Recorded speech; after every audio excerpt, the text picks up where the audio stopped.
Sideline guys, Adam Schinder and Mark Robarch, back for another week on RecorderNews.com. And Mark, we're a full week into the winter sports season. What's the biggest impression you've got from the first week of action? Well, other than the fact that we're actually getting out of the office and seeing some action, I've got to say I was unbelievably impressed by the Fort Plain boys basketball team. I was out in Fort Plain last week as they opened their season against St. Joe. And while indeed St. Joe is probably not going to be one of the better teams in the WAC North, what I saw out of Fort Plain was just so impressive. Craig Phillips has got a deep team, 11 deep.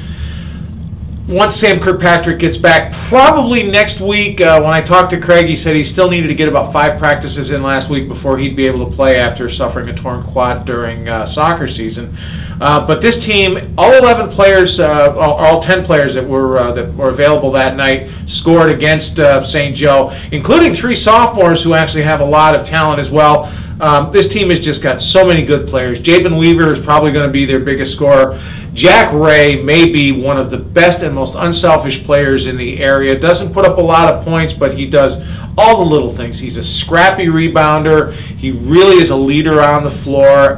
This team, I just can't say enough about how good Craig Phillips has got this team playing. They went out to Waterford over the weekend. Of course, we didn't get out there for that one, but they played in the Coaches versus Cancer High School Invitational, played games against 2 Class B schools. Of course, Fort Plain is a smaller C school, and they opened up on Saturday with an impressive win over Tamarack, and they came out Sunday against Chatham and looked like they were going to do the same thing. I believe they were up like 18 after 1 quarter, but Chatham must have woke up, came back, narrowed the gap to 2 at halftime, and went on to win the game by 13. But I just can't say enough about Fort Plain, how good they are. In my mind right now, they are definitely the class of the WAC North, and they could definitely be a serious threat for a Class C sectional title this year. Team that really impressed me was the Amsterdam Running Rams. In their season opener Friday against Catholic Central, they did not go deep. They only had 5 players scored. Their starting 5 scored all 61 of their points, but they have some real talent at the top of that lineup. Tyler Major came out 23 points first game of the season, 6'1", tremendously athletic, has decent range. Ramon Santiago really impressed me at point guard. If he can corral his play in just a little bit, his speed and his vision are so tremendous, especially out on the break, that he could lead what could be a team that could be very, very fun to watch in a league that is always fun to watch. The Big Ten. The Big Ten is absolutely loaded this year. CBA is the defending state champion in Class AA. Troy is a program that is on the rise. Bishop McGinn is having a bit of expected to have a bit of a down year, but they are still always a good program. Albany is on the rise. Bishop Gibbons is on the rise. It's going to be a tough league, but Amsterdam, with Major, with Santiago, Antonio Johnson is a very consistent shooter. It could be a team that could make some noise. And this would be the first time they've had a really successful year since, I can't think of how far back. You've got to go back to, Todd Setner? The TJ Seski. The TJ Seski, that's 5-6 years ago had some success. But in the last couple of years, this has been a team that's won 2, 3, 4 games a year. This could be a team that I can't quite say they're going to be a contender in the Big Ten simply because of the depth at the top of that league and the size of those teams at the top. But this is a team, I'll go straight out and say, they are going to beat one of the top tier Big Ten teams on their home court this year. Now, heading down the road a little bit to Fonda Fultonville, I haven't had a chance to see the boys play. I'll be seeing them, we're taping on Tuesday, I'll be seeing them tonight against Cobleskill-Richmondville in their Colonial opener. Had a chance to see the girls play last week and against Johnstown, and it wasn't a very auspicious debut for them against the larger competition, but they did come back and win their Colonial debut against Albany Academy on, I believe it was Friday night. Wendy Waters will get this team whipped into shape. And talking to her Friday night after the game, she said that they looked a lot better. A lot of it was she's got a lot of young players. The Tuesday night game against Johnstown was their first real playing time, and it was a tough experience for a bunch of girls playing their first varsity games. They looked a lot better, she said, against Albany Academy, and you know Wendy, if anybody can whip a team into shape and get them ready, it would be her. Now, I did have a chance to see the Fonda boys last Tuesday, and they came out and they beat Broad Alban Perth at Broad Alban Perth, and it was very impressive considering just how much Eric Wilson had to replace for the Braves off that sectional championship team. It's a bit of an interesting dynamic because they've got Luke Nethaway in the middle and then a whole bunch of shooters. They've got a bunch of guys who really have very little varsity experience, but they all have a ton of range. Jared Ladd, Charles Parslow, Dan Sheehan, Corey Kaiser, 4 guys each made 2 threes in that game, and they did a very good job against a Broad Alban Perth team that has an elite scorer in Tyler Wood. Wood had 19 points that night, but he was forced into a lot of bad shots. He was forced to take a lot of long shots. Made a couple of them. Made a couple threes from near 25, 30 feet. But Fonda, coming into that Colonial Council, they may not have that. They won't have that undefeated record they had a year ago. But this is going to be a team that, as they gain experience, is going to be very dangerous come sectionals in Class B. Also got a chance to get my first look at this year's Amsterdam wrestling team. They lost a lot of the last couple of years. Obviously, the biggest loss, Giuseppe Lanzi, state champion at 152 pounds last year. Dan Palmerino went to states.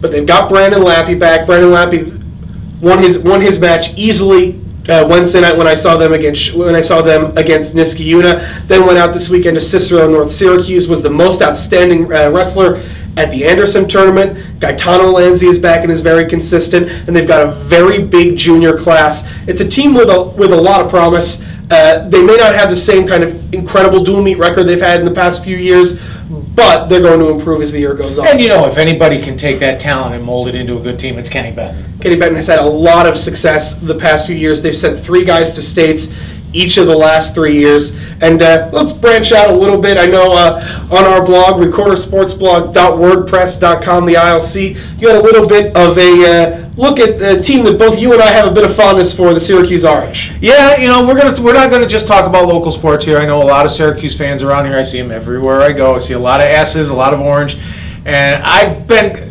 in a way, impressed, but in a way not impressed with the team so far this year. Yeah, they're undefeated so far. Yeah, they're number 7 in the nation.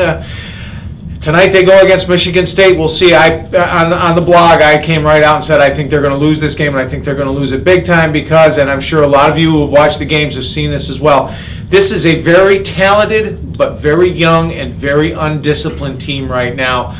The best way, as I said on the blog, the best description of their play was ESPN's Len Elmore said it over the weekend against North Carolina State. This is a group of players who try to make the great play when they really only need to make the good play. And I pointed out specifically on the blog, I pointed specifically at Scoop Jardine, the point guard. This kid, when he is on, and I know you said this when we were talking a couple of days ago, could be the best point guard, not just in the Big East. These could be the best point guard in the country. He's got great range, great ball handler, breaks the press as good as any point guard I've seen in the last few years. His problem is exactly what Len Elmore said. This guy wants to make that spectacular play. He wants the SportsCenter highlight when if he just makes the simple plays, he's going to have just as much success and probably fewer turnovers and not give us as many heart attacks as we get in some of these games. I mean, they've come close against William and Mary. I can't say how many times, probably 5 or 6 games where they've had to snatch victory from the jaws of defeat. Yeah, I saw one of them in Atlantic City over the Thanksgiving holiday against Michigan, and it's a team that's just not that efficient on offense right now. But the one guy who's really impressed me is Rick Jackson. Absolutely. He's the only true senior on the team. He's dropped 25, 35 pounds over the in the offseason. He's looking very good on both of the inside and on the wing of that 2-3 zone. He's in top 5 in the country in rebounding. I've been very impressed by what they've been able to do considering how inefficient they are on offense.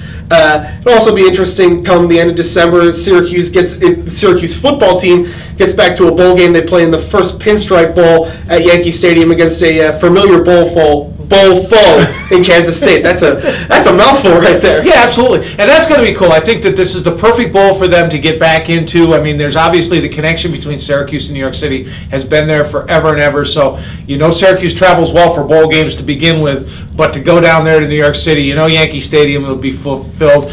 I'm hoping that our boss can get us some credentials to get us down there as well. That'd be very cool. But, Syracuse did not finish the season on the best note football-wise. I think the excitement might be able to pick them up a little bit, but you can't say too much about this team.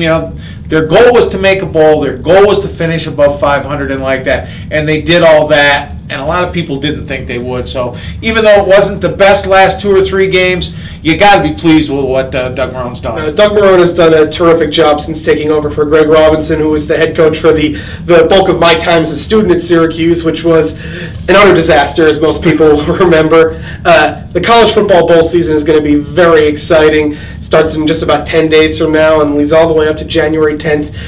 A national championship game I personally am tremendously looking forward to between Oregon and Auburn. It's going to be an interesting month. It's going to be an interesting winter sports season. For Mark Robarch, I'm Adam Schinder. We're the Sideline guys, and we'll see you next week on Recorder News.